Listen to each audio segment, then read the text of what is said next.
right, welcome to episode 5 of the Urban Agorist podcast. Today I am joined by Daniel and Robert from the Actual Anarchy. And what's the other name of your podcast for normies? The Last Nighters. So the Last Nighters.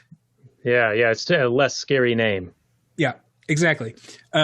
So guys, why don't you introduce yourself? Daniel, you go first. Just kind of let everybody know what your shtick is. All right. Well, yeah, I'm Daniel Elwood, and my shtick is my hetero life mate, Robert, and I have been lifelong friends, and we used to talk in movie speak and movie quotes back when we were kids, and we kept doing it, and we decided to start recording these conversations, and it morphed into a movie review show, but from a libertarian anarchist perspective. So we've been doing the Actual Anarchy podcast for a couple of years now. Prior to that, it was called the Reed Rothbard podcast. And as you mentioned, we do the Last Nighters as a normie-friendly branded version of the show. So it's a little bit shorter, but basically we analyze movies from a perspective. We look at the morality of the situation. And then we also, give our opinions on how good or bad the acting or the setting or the green screen technology was and all the rest. So that's the main project that I work on. And I also do a bunch of other stuff.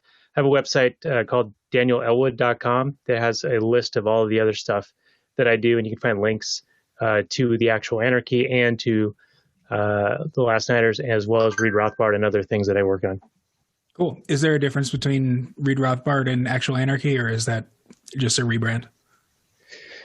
When we first started out, we were called the Reed Rothbard podcast, and we didn't really have a format per se. It was just Robert and I talking about current events, news of the day, and we often would relate whatever situation we're talking about to a scene in a movie. And so it just kind of progressed that way. And then we figured nobody knew who Rothbard was, or only, very niche circle of people did. So then we changed the name to the Actual Anarchy podcast. And then after doing that for about a year and a half, 2 years, we figured that was too scary of a name. So then we did an offshoot, like a spin-off version called The Last Nighters, which added a little bit more work, but I think it broadens our appeal a little bit. And it maintains the Murray Rothbard theme, as he was Mr. Last Nighter for his movie reviews. Correction, Mr. First Nighter. First Nighter. Yeah. So we are the almost antithesis of Rothbard in the quality of our argumentation. So aren't we all?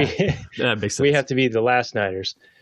And Reed Rothbard still exists as a website, and it's mostly Rothbard articles and lectures, including transcripts of his lectures. I don't think I knew Rothbard did movie reviews. Are those like published somewhere? Does the Mises Institute have them or anything? Yeah, you can find them. I think they're in some of his compilation books, like the Irrepressible Rothbard. Oh, great! And I think in some of the journals that, or what do you call them, like Libertarian Forum. I think he has some of those in there as well. He famously did a Star Wars one where he ripped it. He didn't like it. Really? I can't wait to read that. I'll have to check it out. Maybe I'll link to it if I can find it. Yeah. All right. So the reason I asked you guys on, since you do a movie review podcast and this is going live on November 5th, I wanted to chat about the V for Vendetta movie. But then also we had an election yesterday, allegedly. And so today is sort of election day 2.0. We're recording on November 4th, 2020, obviously. So we've got that to talk about. We've got V for Vendetta to talk about. We've got all kinds of other stuff to talk about. COVID's still going on. So maybe we can just kind of have a conversation. First of all, you guys have already done the V for Vendetta movie on your podcast. And you came to the conclusion, I think, that V for Vendetta is not a movie that libertarians should sort of like valorize. Is that the long and short of it? Well, we're digging a little bit deep here. We did it about 2 years ago, I want to say. Yeah. And I think that a lot of people, when they first view it, they're like, oh, yeah, this is something to celebrate. But then when you view it again a little bit later, after maybe you've read some Rothbard and given it some critical thought, and you realize that the origin and the time and place in which it was made, it's sort of like a critique on right totalitarianism in the George W. Bush vein and also the Margaret Thatcher vein when the what was it, Alan Moore, Robert, who had written the original story, and it was a leftist critique of the hard right. Yeah. Alan Moore is a famous kind of communist socialist thinker / writer. And it was definitely told. I mean, it was originally written, obviously, in the 80s as a comic book. And it was a critique of Thatcher and what he saw as her totalitarian regime. And then remade for, modern audiences in 2007, 2008, what was it? 2006. So it was Bush era or Bush 2. Right around the time that the religious right was kind of in its demise. And so, of course, that was when the left was pushing back most against it. A lot of the themes in the movie have to do with homosexuality and sort of homophobia and that sort of thing, which seems really quaint today to me. You don't really hear too many people who are even just using homophobic as a word anymore. It's more, I guess, the gender issues have sort of taken over that sphere, which is probably a good thing, really. I mean, things have leveled out since V for Vendetta was out. I would agree that this seems fairly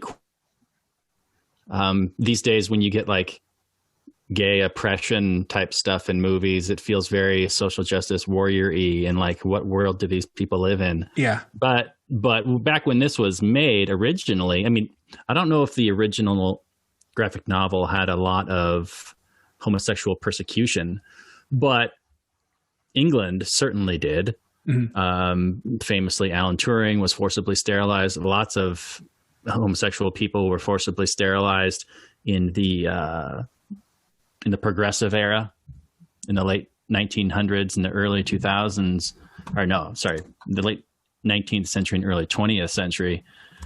Compulsory sterilization was rampant. It was very much all the rage in the scientific literature as a way to, get rid of the undesirable traits in populations. Mm-hmm. And so lots of countries used it.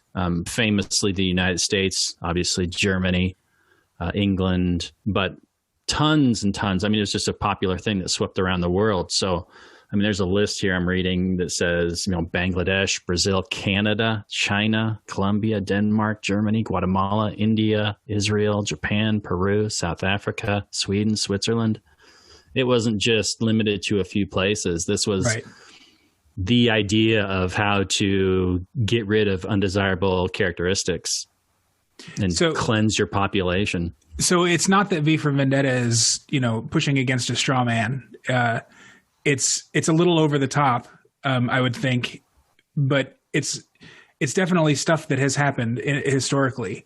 Right. But it does. I mean, it almost feels like what's the name of the show that it's on Hulu, The Midwife's Tale or something like that, The Handmaid's Tale. Handmaid's Tale, yeah. Where it's like, yes, this is historically something that has happened in the past, but the idea that this particular form of oppression is happening or really could happen today is sort of absurd to me. Do you remember when Trump was first elected and the big thing was Mike Pence wants to create concentration camps for gay people? And like, that was legitimately something that people were fearing. It reminds me a little bit of that. They made Trump and Pence, of course, but mostly Trump, to be this huge boogeyman that they were, telling themselves and their own kids, how terrible this awful monster was going to be. And I remember election night 2016 when we had the epic meltdowns that, my response to that was, well, these people created this monster in their own heads and told their kids how evil this guy was. And because they kept saying, like, what am I going to tell my kids that now Trump's the president? Well, it's kind of on them for building him up to be such a horrible monster. But, you mentioned the episode we did on V for Vendetta. And that was, I think, episode 101 of our show, and we'll give you the link for it. But I think we mentioned that idea that Trump was actually one of the most openly supportive of the gay community as his platform, as part of his platform. Yeah. You know, he was the first candidate open to gay marriage and all sorts of other, you know, what would be viewed as positive things. But of course, the fear, which turned out to be unfounded, is much stronger than the reality, unfortunately. And I think that a lot of that has to do with the narrative that's being pushed in mainstream media and in, you know, the political class. I mean, politics divides. That's kind of the point of it. You break off into factions and you fight over the ring of power. If I'm going to mix my metaphorical movies. Yeah. Yeah, you know, and actually that's kind of one of the things that we've been seeing today. You know, we're here in the midst of counting votes from Pennsylvania and Michigan. I think Michigan's been called by most of the news outlets, although it seems like no two outlets are the same. You've got Fox News calling things early, Reuters taking forever. Reuters hasn't even called Wisconsin yet as of the time I'm talking, and Fox called them, you know, hours ago. And so I think sowing divisions and sowing confusion, I mean, it's just kind of part of the game. Is that something that you would like to expand on or that you would disagree with or anything? I'll just say it's a feature, not a bug, and let Robert take it from there. He usually has a good rant in him. Oh, good. I love it when you put me on the spot, Daniel. This is fantastic. You're welcome. Well, give me a little bit more to just jump off of, Daniel. Well, the whole point of politics is to have it be, you know, this choice or that choice. And so you have to basically assemble teams and then vilify the opposing side. You make them the other and you have to say how terrible they are. I mean, an example of this even was in the Democratic debates when Kamala Harris called out Biden for his racism. And then when called on it later, like in a 60 Minutes interview or whatever it was, they brought it up and she's like, it was a debate. Yeah. Cackle, cackle, cackle. It was a debate. Cackle, cackle. It was a debate. And that was her whole response for almost 2 minutes. It was totally vapid, empty response where she was just laughing off the question. But I think her point was she's just doing WWF. It's wrestling. Do you think either of the parties actually want to win? I mean, if you're really, really looking deep, I mean, I don't think that anybody really wants this hot potato in their hands when it all ends. It definitely seems like the Democrats this whole time have been throwing it. It's almost as if they don't. I mean, they continually throw up these horrific candidates. They know that it is a balloon. And nobody, like you say, wants to be caught holding this thing when it explodes. And then the whole, I don't exactly pretend to understand the adoption of all the crazy social justice nonsense. I tend to think that individuals are smart, but crowds are really, really stupid. Mm. And I know that politics plays to the lowest common denominator, but and I know politics is pandering to the lowest common denominator. I get that, but are we all just playing this game where we all know it's really, really stupid, but we do it anyway? I want to believe that humanity is better than this, but I keep getting my hopes crashed. Yeah, it's like they want the power, but they don't want the responsibility. So, yeah. For sure. It's almost like well, and I mean the minority party or the party that's out of power really does have a lot of power. I mean, you just have to look at the last 4 years. I mean, the media, of course, is completely full of Democrats. The Democratic Congress ran roughshod over the president.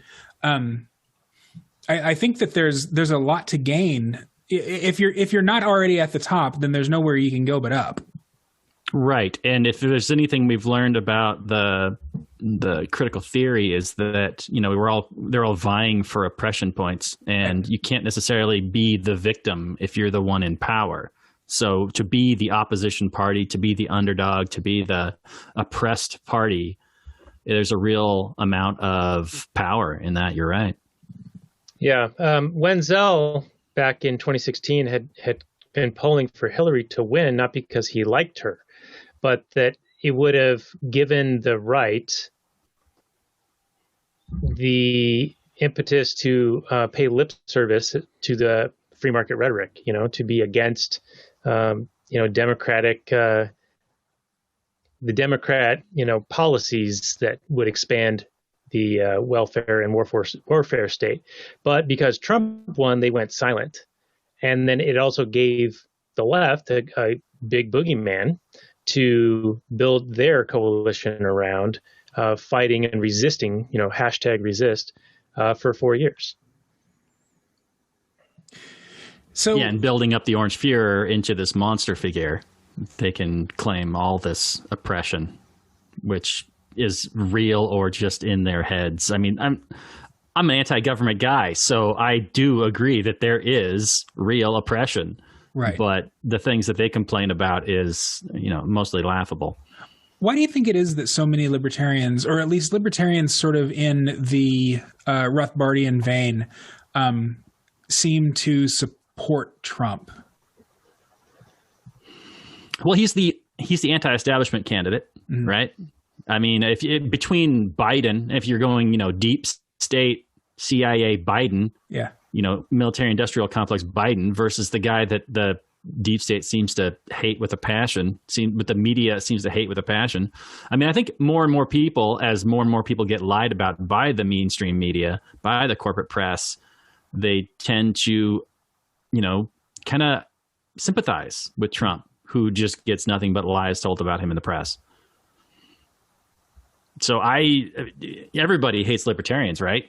I mean, even though everybody lives kind of as a libertarian, but they don't libertarians. Libertarians hate even libertarians. Yeah, even libertarians hate libertarians. Yeah, I mean, we get blamed for every side losing the election every time. Yeah, I think, this is probably the first election that I can remember, or at least the first election as a libertarian, where there's not really a plausible argument that the libertarian candidate stole votes from your favorite candidate. I mean, Biden's probably going to win this, at least until courts start getting involved. But I don't think anybody who voted for Joe Jorgensen would have voted for Trump. I think all the libertarian, I can't speak with complete 100% accuracy, but I think that a lot of the people who ended up voting for Joe voted for her because they hated Trump so much. I think the libertarians who would have voted for Trump absent a third party candidate probably voted for Trump if they voted at all. I think there's a lot to that. Yeah, I know a lot of folks who they see Trump as a middle finger to the status quo, to the mainstream coalition of big tech, mainstream media, the progressive political class, the neocons. Trump represents a middle finger to them. So, it's a little bit of the owning the libs. And that can be fun. And also Trump's a funny guy. I like to see people freak out over things that he does. And he likes to set little traps and get them to, overcommit to something. And then he springs something on them. And that's kind of fun to see. But, if you view it as entertainment, and that's really what it should be, like government, if it should exist at all, it shouldn't matter who the president is, it shouldn't affect your life that much. But it apparently does. And that's a sign that there's way too much power being wrestled over. Right. But does it really? I mean, is the presidency anything other than just symbolic for most people in their day-to-day lives? Well, there's been a lot of executive power encroachment, both by Trump and by governors doing executive orders in response to the pandemic. And, we may not know who's won this election, but to borrow from the narrative of 2020, just wait 2 weeks, right? And then that of course means it won't be 2 weeks. It'll be, how long has it been since wait 2 weeks was first brought into the lexicon? Like that was in mid-March, right? Yeah, and as we've seen from the lockdowns, depending on who your governor is, it really did seem to matter. Like a guy like Newsom or where we're at Inslee, they champion on the lockdowns as this wonderful thing that is going to protect us all from this evil, horrible virus that's killing everybody. Whereas if you go to something like, South Dakota, it's far more laissez-faire in that sense. Mm. Yeah, here in Minnesota, we've been mercifully centrist for such a kind of left-leaning state. So, we had a lockdown. It didn't last for too long. Actually, the George Floyd death was sort of the precipitating cause for us coming off lockdown. I think the governor realized that he had created a bit of a powder keg, and so he lifted it the Monday after that weekend, or I think it was the Tuesday because it was Memorial Day weekend. Speaking of lockdowns and COVID and all that, there's one quote from V for Vendetta that really, really stood out for me in the year 2020. I want to know if you guys have any thoughts on it. And the quote is, "You wear a mask for so long, you forget who you were beneath it." It gets into V and his identity, his, the way that he sees himself. But also, I wonder if there's some truth to it. And if there's some truth to the idea that maybe the powers that be are trying to make us as individuals sort of forget our own individuality. Well, we've certainly, the longer this goes on, I don't know how light your daily life is, but the longer these lockdowns go on, the more normalized this mask wearing becomes. I think people can, people say it's the new normal, and you forget what life should be like, what life used to be like. Yeah. And especially for young kids who grow up with this, how easily is it going to be them to just, oh yeah, go along. Oh, it's mask season. Everybody wears a mask all the time now. Yeah. It's going to be, at least we're old enough to remember before this started. I have no idea how long this is actually going to last. In conspiracy circles, they've talked about, multiple years, up to like 4 or 5 years. Oh yeah. Well, Vin Armani, he's of the opinion that it's here to stay. The mask is now a piece of clothing. Like it would be as weird to see someone in a public building not wearing a mask as it would be to see them not wearing a shirt. Yeah, I'm not a fan of of that, but I would agree, Robert, with what you're saying as well, that it's almost a boiling frog situation where you do it and it's just it's a small imposition, right? And it's just for 2 weeks and it's just, not a big deal. And so people do it and then it gets extended and extended and extended. It starts to feel more and more normal and people forget what life was like even just a few short months ago. And you're right, when kids are kind of growing through this, it's going to become even more normalized for them. They won't even think of it as anything different. But the mask also does another thing, and it's like a psychological phenomena. Facial expression is a big component of communication. You see it in social media where people can just have all sorts of vitriol because they're hiding behind a keyboard, keyboard warriors, the ultimate keyboard warrior. If we keep throwing wrestlers into this, I think that also affects people interacting in social situations in real life when you can't see their facial expressions. Yeah. Yeah. And this is. Oh, go ahead.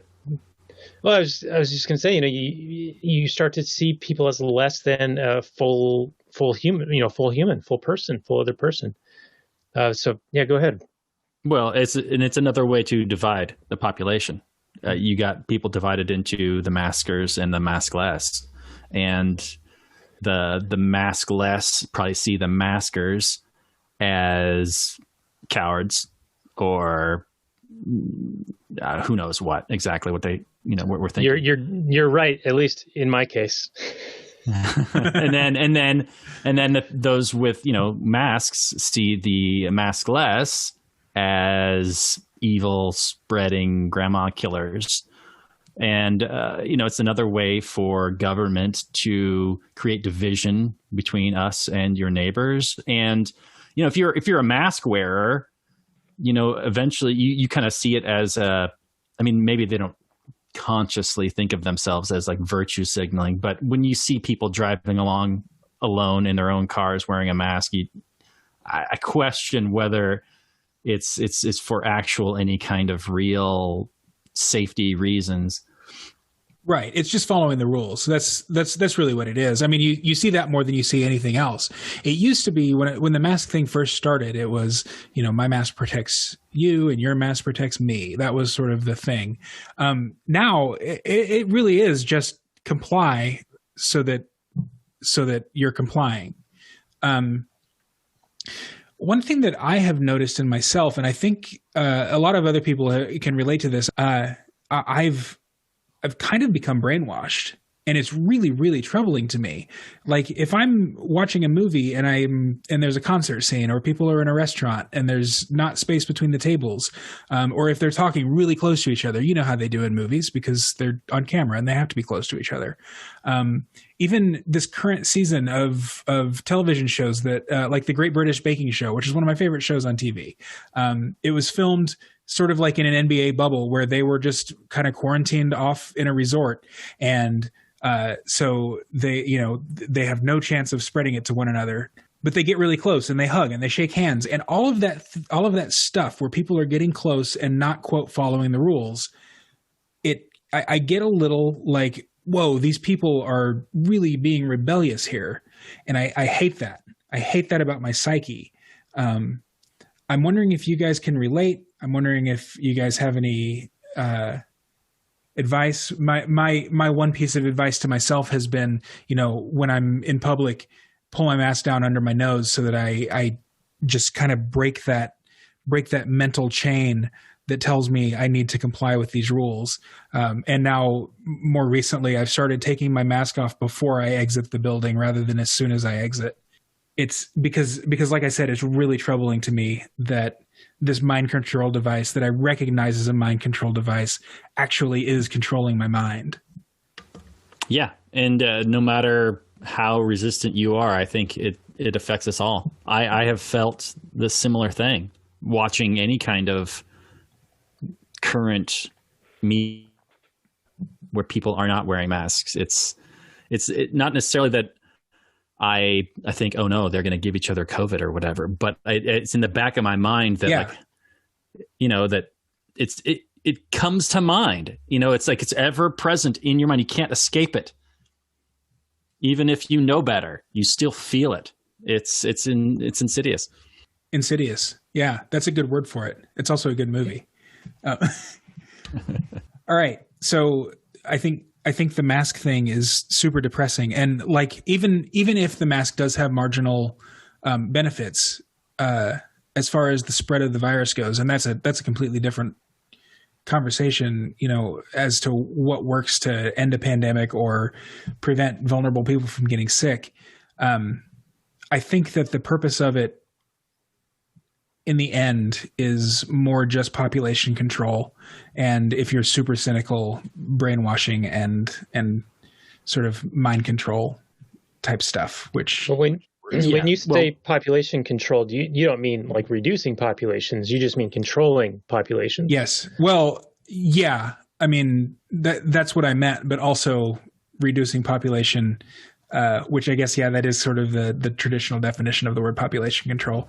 That's clearly part of the agenda as well, if you believe the conspiracy theorists, which it's certainly about controlling.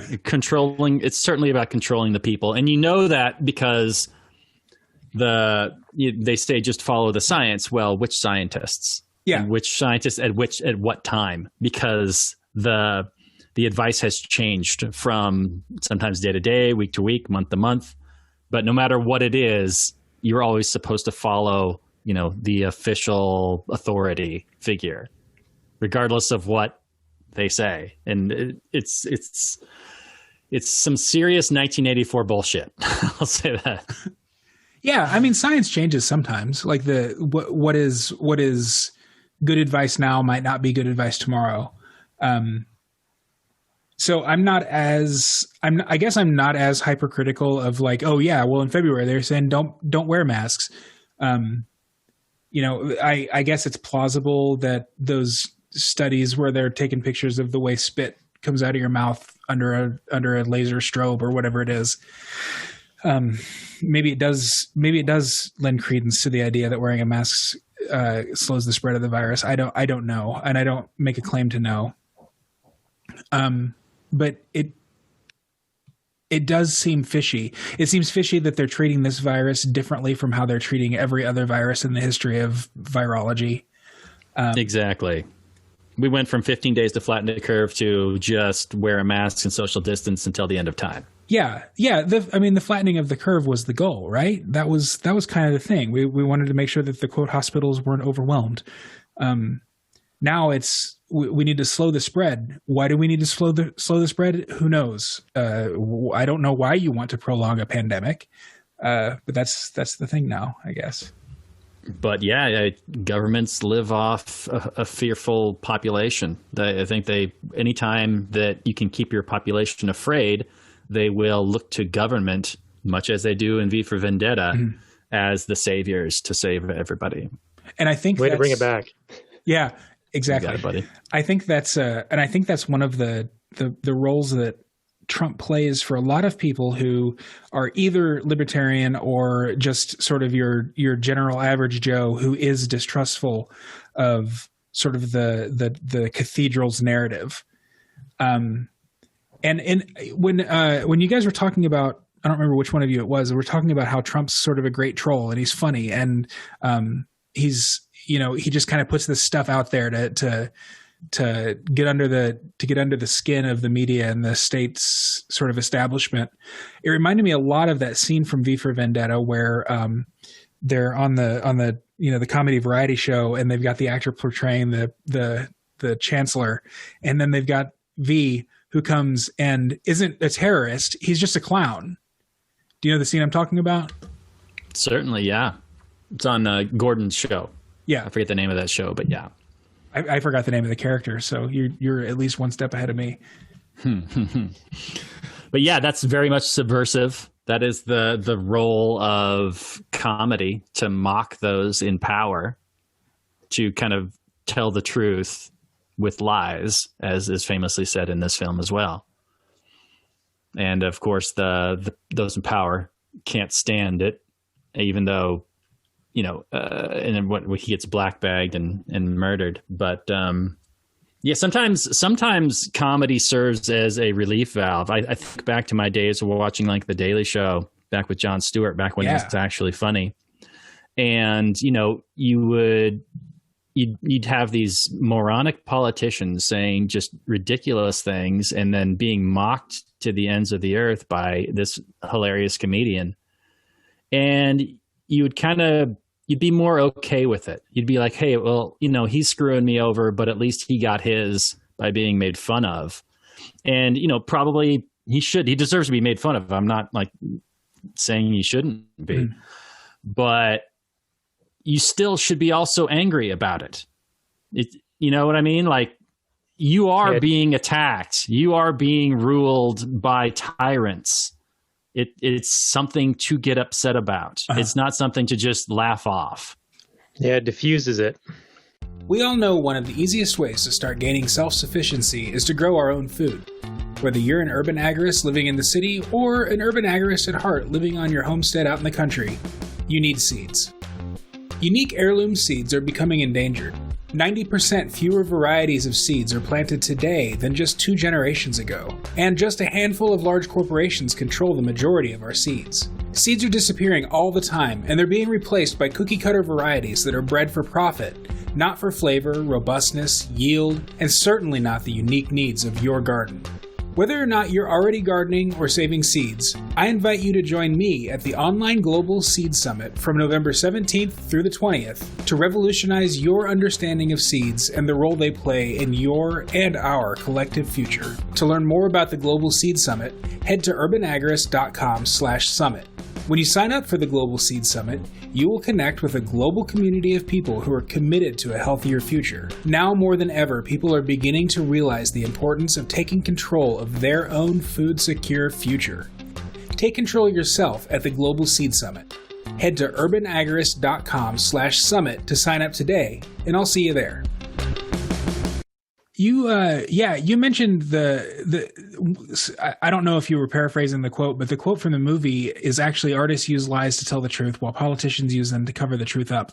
And to bring it back a little bit to the election, I think that using lies to cover up the truth it was the Obama administration used that tactic so well. And I don't know if you remember, but comedians at the time were talking about how hard it is to sort of satirize Obama because he's just so suave and he's just so cool.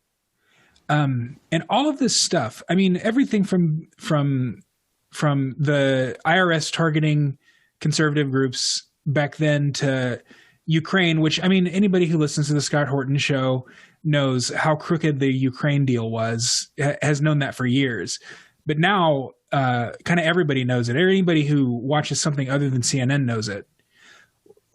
What do you make of that? What do you make of the fact that they found it impossible to make fun of Obama, and so just nobody knew how corrupt he was? I mean, that was his main bragging rights from at the end of his presidency, was that there were no major scandals. Yeah, scandal-free Obama. What a joke. Yeah. He was definitely smooth and suave, and he was an amazing speaker, and he could get away with more. And it doesn't hurt that he's got, the entire corporate press, kissing his ass all the time and loving him. And the entertainment industry. And the entertainment, absolutely. But we repeat ourselves. Indeed.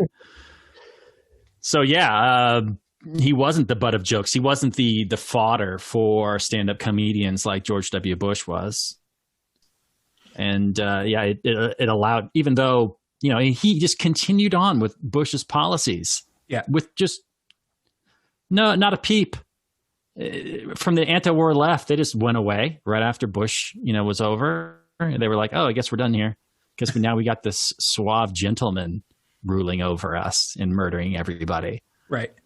It's a strange mental phenomenon. Like if the leader is actually an impressive individual that you're actually impressed by, this elite person, then you're just like, oh, well, he's probably doing a good job. And then the boogeyman takes over, and all of a sudden they care about children in cages again, or right. Yeah, for the first time anyway. But just like when Obama came in, the comedy sort of suffered. You would have hoped that it would come back when Trump came in, but comedy didn't get any better. Yeah, Trump has ruined comedy. It's terrible. Trump's the funniest person on TV. I mean, the late night talk show hosts, they just tell the same joke over and over again, repeating it for 4 years. And it's not like, Colbert tells this joke over and over again, and Jimmy Fallon tells this joke over and over again. They use literally the same joke. Maybe they go to the most obvious. But it is essentially, it's this orange crutch that they all carry around with them that is super lazy. And I don't know, maybe he's just killed their creative minds, or maybe they're just getting old. I don't know. But it used to be they had to work harder. And the fact that they can trot out the same crap and their audiences eat it up still is mind-blowing to me. But I guess it is confirmation bias. You think Trump is terrible and bad and stupid and dumb, and then you got someone telling you that he's stupid and bad and dumb, and it makes you feel better about yourself, even if it's not exactly making you laugh all the time. So maybe one good thing about Trump is that he did bring back a media that holds the president accountable. And I think that's a good thing. I mean, they were definitely overblown about it. A lot of it is conspiracy theories and just stuff that doesn't hold any water. But do you think that, I mean, assuming that Biden is our next president or their next president, do you think there's any sort of impact that the Trump presidency will have had on the media as sort of like a counterbalance to the way that they just sucked Obama off for 8 years? No, I'm going to push back real hard, James. Okay. No, I think that the media only picked on Trump just because he's the great evil. And so they picked on him for all of these boorish, mean things he did, and they never called him on anything that was legitimately a bad thing that he did in a position of power, policy-wise, militarily, or whatever. Yeah. They never went after him over things that would really be worthy of scorn. They always went after him. Oh, he was mean to this person. He tweeted this. He was, he said this nasty thing. And oftentimes they were wrong, or they were misconstruing the truth. So it's not that they were being a watchdog keeping him in check. They were trying to catch him in all of these gotchas that most of them were wrong. Right. And I don't think that my tinfoil hat's on a little bit here. And this kind of goes back to the lockdowns and everything and follow the science. I think that they can't walk back what they've done. They have to justify what they've done. So they're looking for anything that will confirm what they've done, and they will never admit that they made a mistake. Similarly with media, they won't ever call Trump out on the things that are actually bad that he did, because he's doing the same things that Obama had done. And Obama was doing the same things that Bush had done. And so when Bush was doing it, the left and the media were calling him out on it. But then when Obama started doing it, the exact same stuff, then they were silent. So that gave Trump almost a pass on those things to continue to persecute wars. There's the genocide in Yemen and support for the Saudi government and all these other issues that are legitimate, issues that had Bush been doing them, you'd hear about them. But because Obama started doing them or kept doing them, they were silent about it. And that gives Trump a pass, because they can't now call out Trump on those things because that reflects poorly on Obama. Yeah, and let's not forget that the one time that Trump was praised in his presidency sort of across the board was when he was dropping the mother of all bombs on Afghanistan. Presidentially. Yeah, yes. Yeah. This is him finally acting like a president. So what do you, I mean, is there a way back? Do we need to get a quote respectable Republican in office for them to start holding the president's feet to the fire, but legitimately?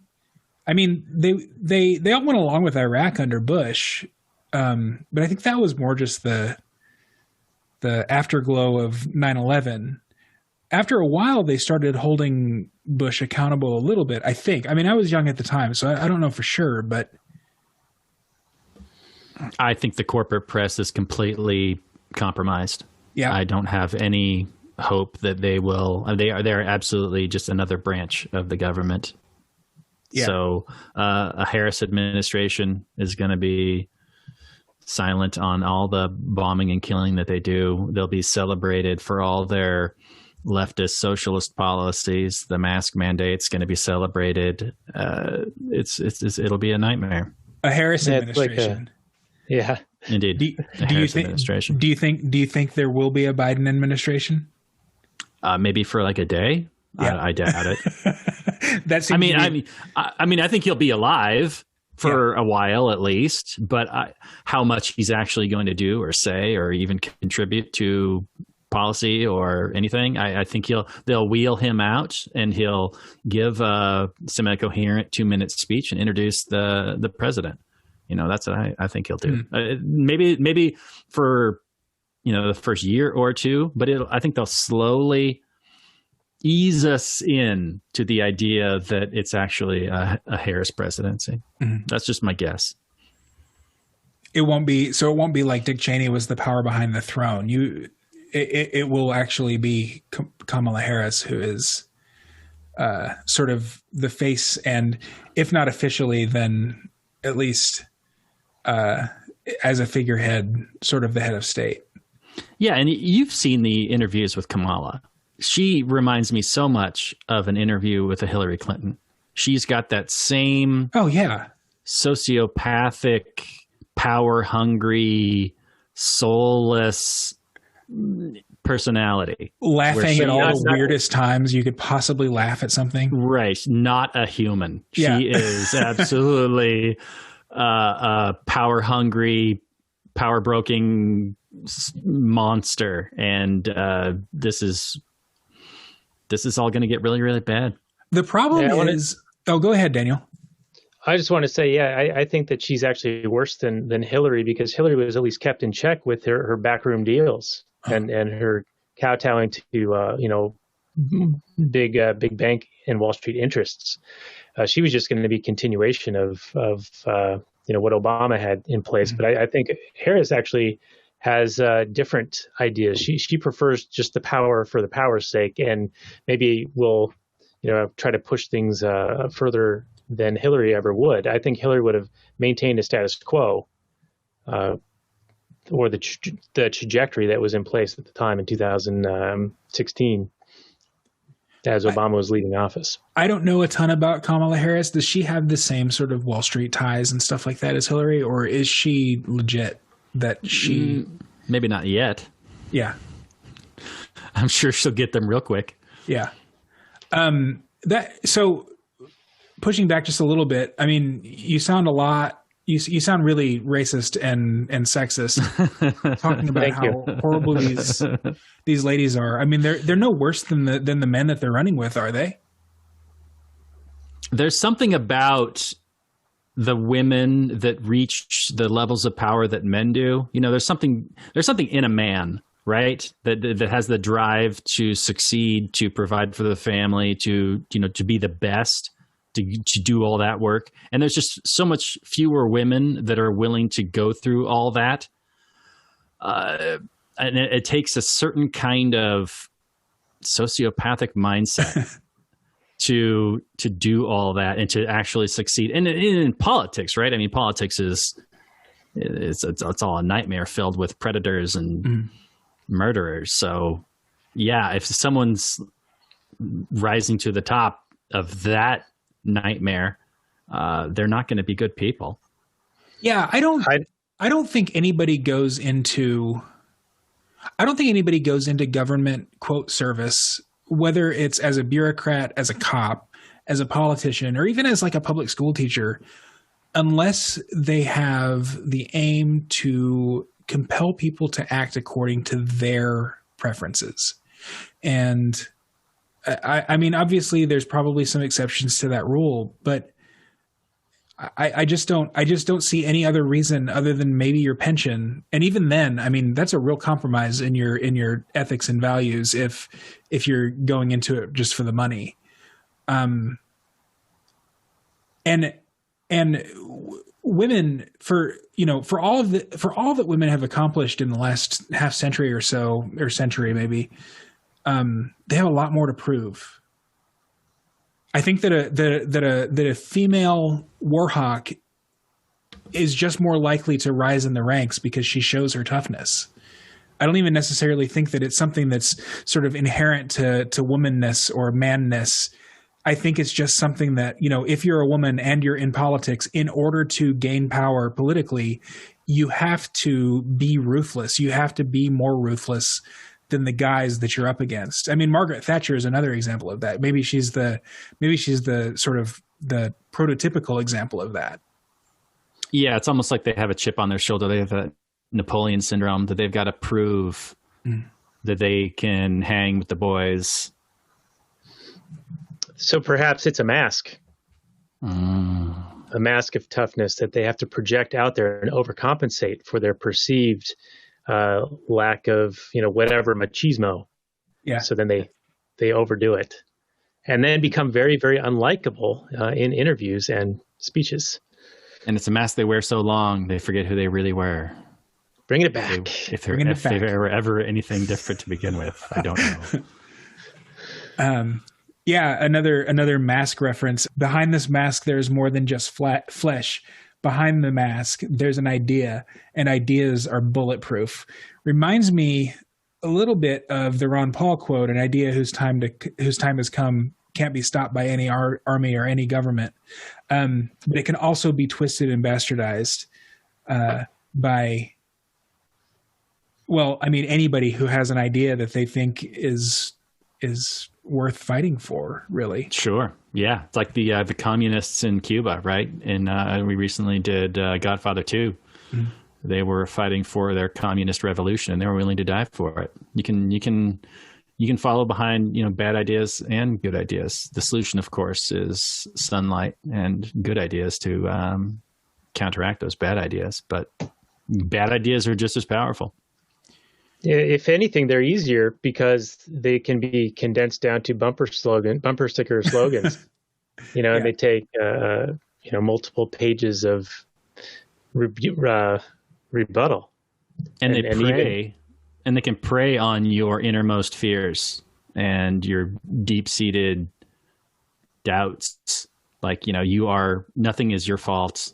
It's the capitalist oppressing you by offering you a job, that kind of thing. Right. Well, and so many of the slogans are completely meaningless, or maybe not meaningless, but just, inherently meaningless. They're just in the eye of the beholder. However, I interpret "Build Back Better" as comforting as "Build Back Better" as a slogan might be to someone who interprets that as something actually constructive. What the person saying it might mean something completely destructive, and we just don't know. I mean, "Build Back Better" being a slogan that has been used worldwide, including by the World Economic Forum, including by the Biden campaign, including by Boris Johnson, who, Boris Johnson is supposed to be sort of the anti-Biden. They're all using this slogan. And yes, the words are great. And I would totally put that on a bumper sticker. But what do they mean? What do they mean when they're spoken by politicians? What do they mean when they're spoken by billionaires and corporate titans? What do they mean when they're spoken by me or you? And what would they mean when they're spoken by, an anarchist like V, or like the Antifa person running around in the streets? Sure. Or a phrase like "Black Lives Matter." Yeah. Yeah, exactly. Of course, Black Lives Matter. I mean, how can I possibly deny that? Right. And yet, what do you mean when you say it? Yeah. Or what are you doing when you scream it? Are you throwing a brick through a window? Are you throwing a Molotov cocktail? Peacefully protesting, mostly peacefully. Yeah. Well, yeah, and I noticed one of the campaign slogans for the Biden campaign was "the battle for the soul of the nation," or something along those lines. Yeah. And that sparked a memory of mine of reading about the Great Leap Forward in Mao's China, and he's quoted as saying he wanted to get people their souls to take in the revolution, and so it seems as if a lot of this sloganeering is kind of along those lines, Maoist kind of. They're almost like childish chants. There's no real thought behind them. It's just a matter of saying something that can be taken somewhat ambiguously, and then you just continue to promote it, and people don't have to think beyond that. They're outsourcing the violence for the most part. When they're voting.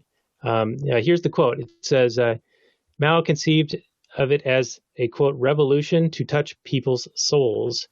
And the aim of the Cultural Revolution was to attack the four old ideas, old culture, old customs, and old habits."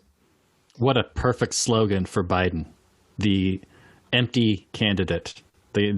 All he was just an empty vessel for everybody who didn't like Trump to project their desires upon, which is why he said so little during the Democratic debates.